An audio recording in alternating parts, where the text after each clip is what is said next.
mereka seperti hewan, balhum adol, bahkan lebih sesat, bahkan lebih buruk dari hewan sekalipun, ketika manusia ini sudah dikendalikan dan diperbudak oleh hawa nafsu.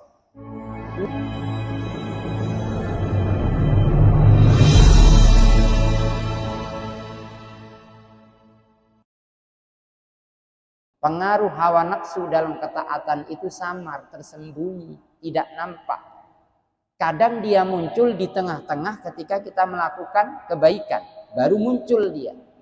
Yang awalnya tujuannya baik, kemudian hawa nafsu mempengaruhi, akhirnya tujuannya, arah tujuan niat kita bukan karena Allah lagi, tapi karena makhluk Allah ataupun yang lain. Maka bagi kita menjadi hal yang sangat penting untuk menjaga keimanan dan ketakwaan, belajar riyadhah, latihan untuk bagaimana kita menjaga diri kita dari pengaruh hawa nafsu ini. Maka di dalam Al-Quran surah Kahfi, di situ Allah berfirman, wasbir nafsaka ma'alladina yad'una rabbahum bil ghadati wal 'ashyi yuriduna wajha wala ta'du aynaka anhum turidu zinatal hayatid dunya wala tuti man aghfalna qalbahu an dzikrina wattaba'a hawahu wa kana amruhum furuta. Wasbir, bersabarlah. Nah, maka cara mengendalikan hawa nafsu yang pertama harus sabar. Wasbir nafsak, bersabarlah atas diri, tanamkan rasa kesabaran ketika kita melawan, mencoba mengendalikan hawa nafsu kita. Tanpa kesabaran, kita yang akan dikendalikan oleh hawa nafsu. Ketika kita menginginkan sesuatu yang sifatnya kenikmatan sesaat, tapi itu justru kesengsaraan di jangka panjang, maka harus sabar menahan diri. Contoh, misalnya namanya manusiawi.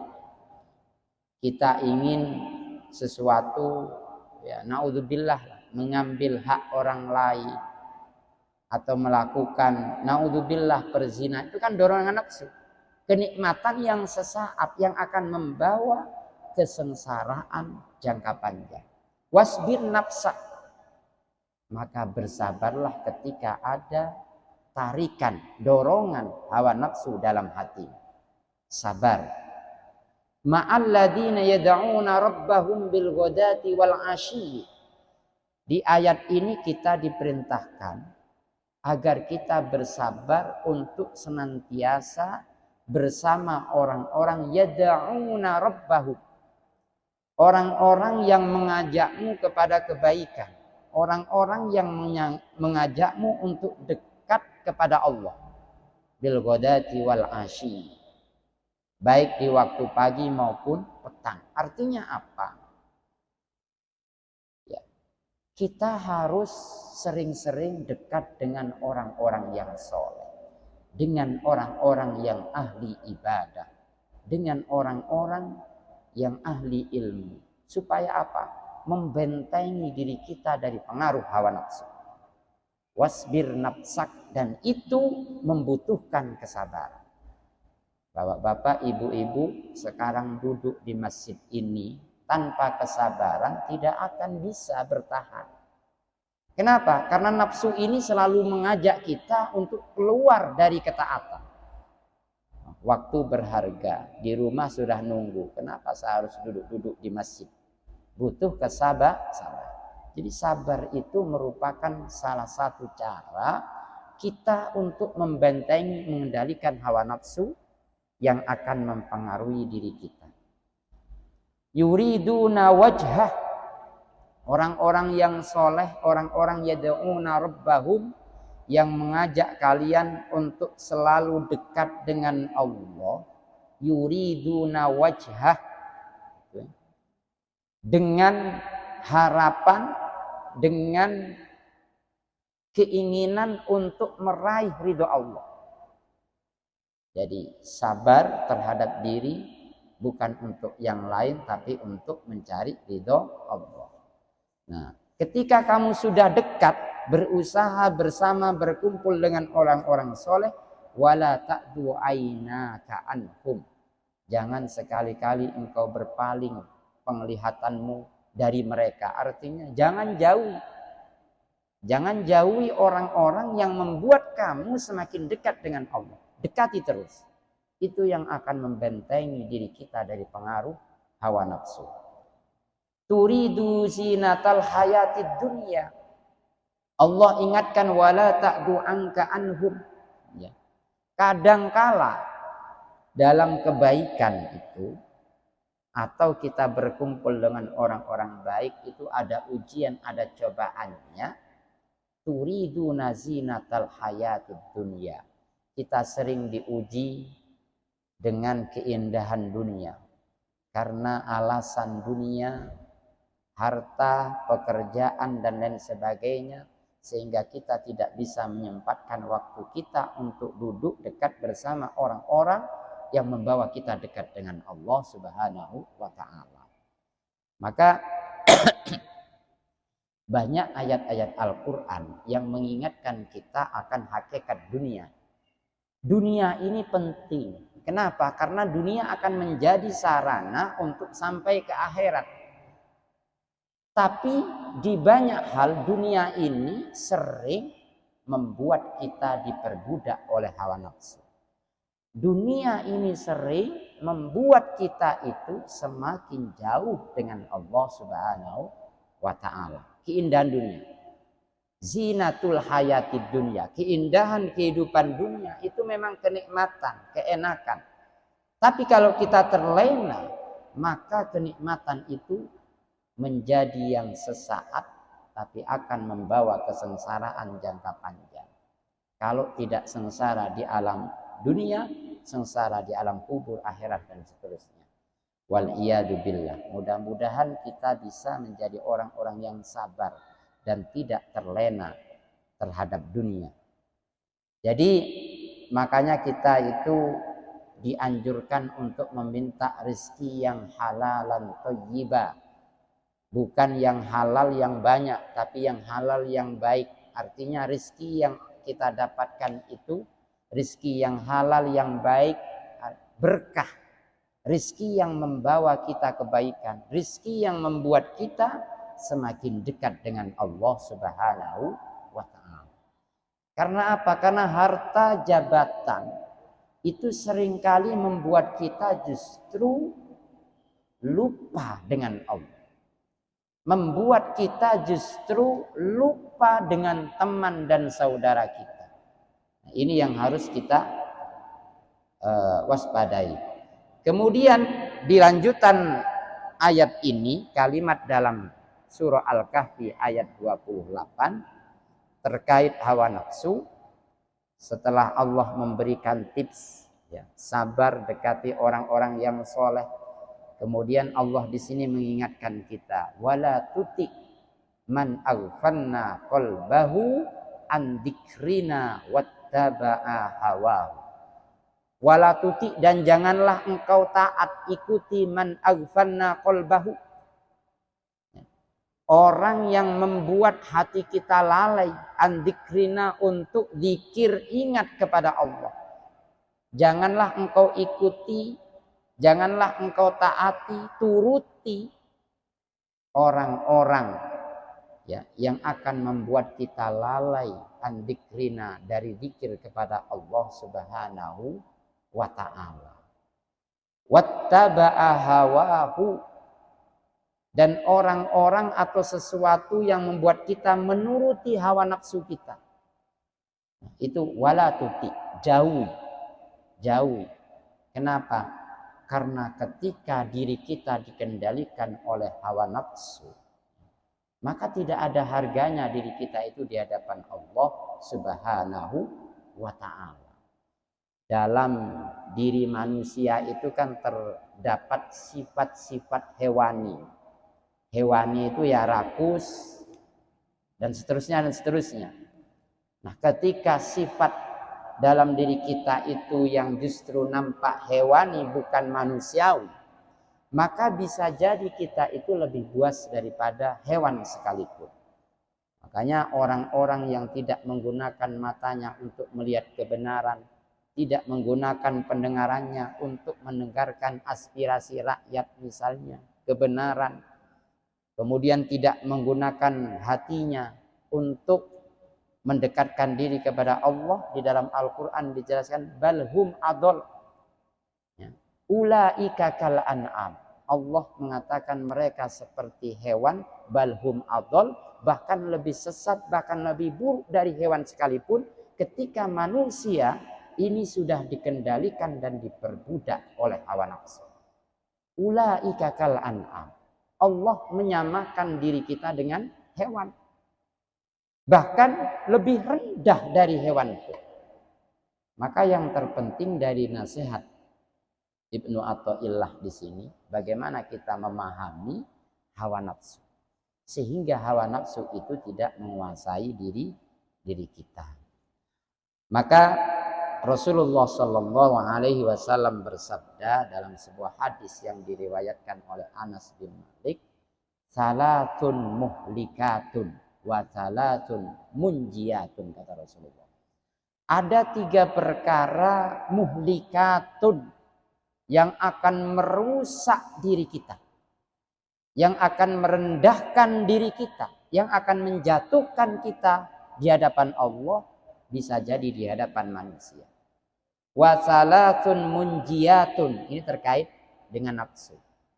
Dan ada 3 perkara yang bisa menyelamatkan diri kita, bisa membentengi diri kita.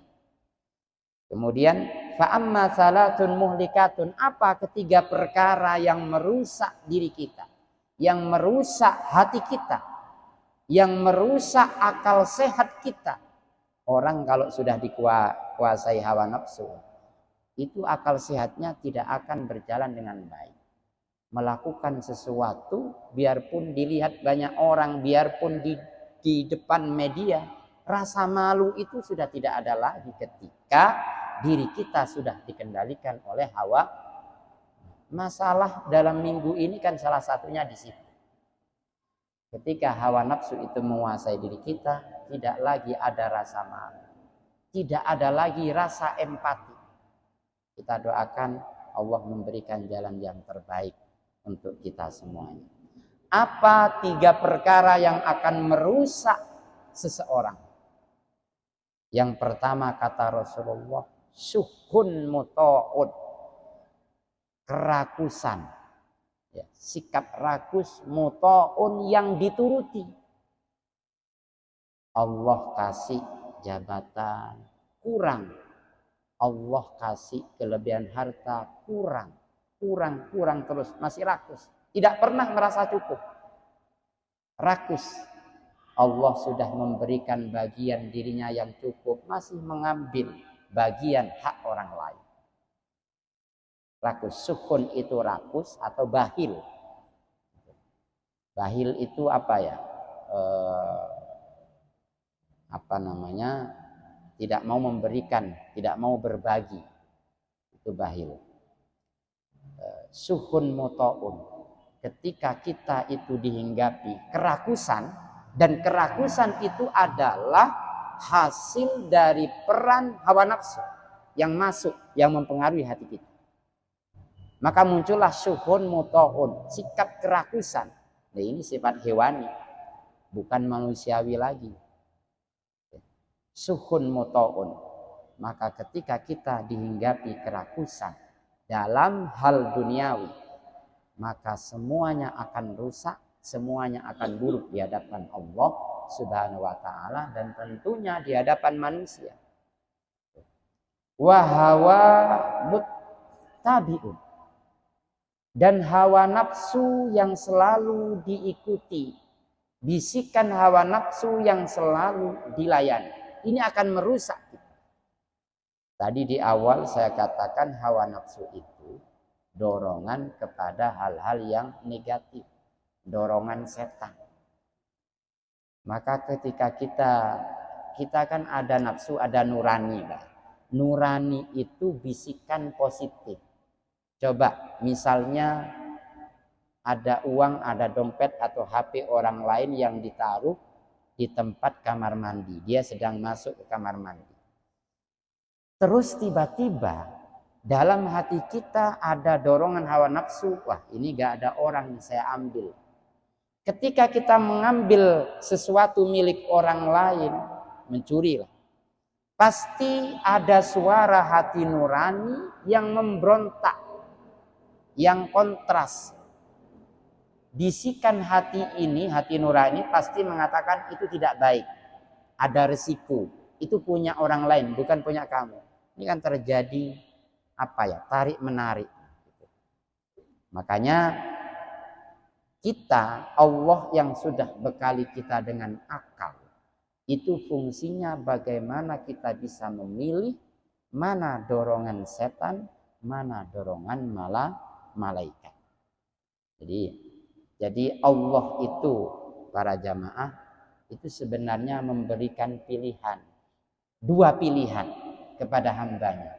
1 itu pilihan baik, yang kedua pilihan buruk. Kalau kamu ingin baik, ini caranya. Kalau kamu ingin celaka, ini jalannya. Tinggal pilih. Jadi Allah itu sebenarnya memberikan kemampuan kepada setiap manusia untuk memilih bainal haq wal batil. Memilih antara yang benar dan yang buruk. Dan semua manusia punya potensi untuk baik dan punya potensi untuk buruk. Makanya wa faddalnahum ala katsirin mimman khalaqna tafdila. Allah memberikan potensi keutamaan pada diri kita, manusia itu, yang melebihi, yang mengalahkan potensi yang Allah berikan kepada makhluk-makhluk lain, bahkan malaikat. Malaikat itu kan sifatnya ta'atun abadiyun, selalu taat, tidak pernah maksiat. Itu malaikat. Wajar malaikat itu taat, tidak punya keinginan untuk maksiat. Kenapa? Karena tidak ada hawa nafsu. Gitu. Nah, kita ini sudah diberikan hawa nafsu apa segala macam. Kalau kita taat konsisten, derajat manusia itu bisa melebihi malaikat. Contoh seperti baginda kita, Nabi kita Muhammad sallallahu alaihi wasallam. Derajatnya lebih tinggi dengan malaikat manusia. Kenapa manusia bisa melampaui malaikat? Karena manusia itu ada potensi buruk, ada potensi baik. Ada akal, ada nafsu di situ. Maka sering saya jelaskan bahwa keimanan yang ada dalam diri kita itu fluktuatif, naik turun, yazid wa yangkus. Kalau malaikat itu imannya la yazidu wa la yangkus. Keimanan malaikat itu ya tidak tambah, tidak berkurang, stabil. Karena memang tidak ada nafsu malaikat. Tapi kalau manusia bisa naik, bisa turun. Karena Allah memberikan kemampuan untuk melakukan kebaikan dan kemampuan untuk melakukan keburukan. Ketika seseorang itu mampu mengendalikan hawa nafsunya, maka bisa jadi kita akan dimuliakan oleh malaikat-malaikat Allah Subhanahu wa ta'ala. Wattaba'a hawahu. Jauhi cara untuk menjauhkan diri kita dari hawa nafsu. Jauhi orang-orang yang membuat kita lalai, yang membuat kita jauh dari Allah Subhanahu wa ta'ala. Terus yang ketiga, sesuatu yang merusak diri seseorang itu, kata Rasulullah, wa'ijabul mar'i binafsih. Membanggakan dirinya sendiri. Terlalu membangga-banggakan dengan apa yang ada dalam dirinya. Ujub. Ini penyakit hati. Dan sikap ujub itu akan merusak karakter, kepribadian, harkat dan martabat seseorang. Membangga sekarang kan banyak orang bangga dengan kekayaannya, kemudian buat TikTok, memamerkan hartanya dan sebagainya dan sebagainya. Itu namanya ijabul mar'i binafsih. Orang yang selalu membangga-banggakan dirinya. Dan dia lupa bahwa semua itu milik Allah, bukan milik kamu. Kalau Allah ingin menghilangkan secara singkat dalam waktu sesaat, dalam waktu yang singkat, mudah bagi Allah. Amanah yang Allah titipkan kepada kita, rizki, harta, benda, anak, itu milik Allah, bukan milik kita. Maka tanamkan rasa kita tidak memiliki, tapi kita hanya menerima, menjaga titipan dari Allah Subhanahu wa Ta'ala.